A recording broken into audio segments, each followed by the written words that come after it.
मचिया ही बैठी है सासू तो बहू हरिया रज करें, बहू हरिया रज करें हो। सासू दई देत्यू चटकी चुनरिया सागरवा पे जातन, सागरवा पे जातन हो।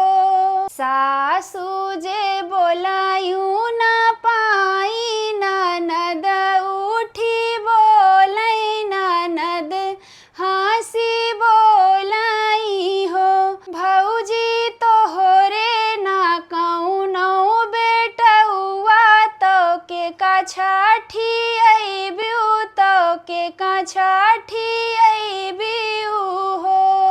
सासू जे निकरी दुअरवा ननद पीछवरवा, ननद पीछवरवा हो।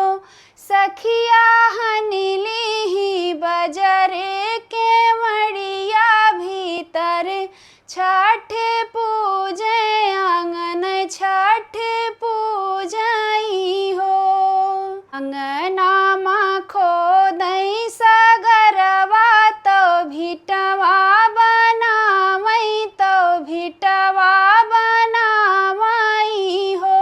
सखिया मटिया के बनाई पुतरवा तो मुहवा धोवावई, तो कजरा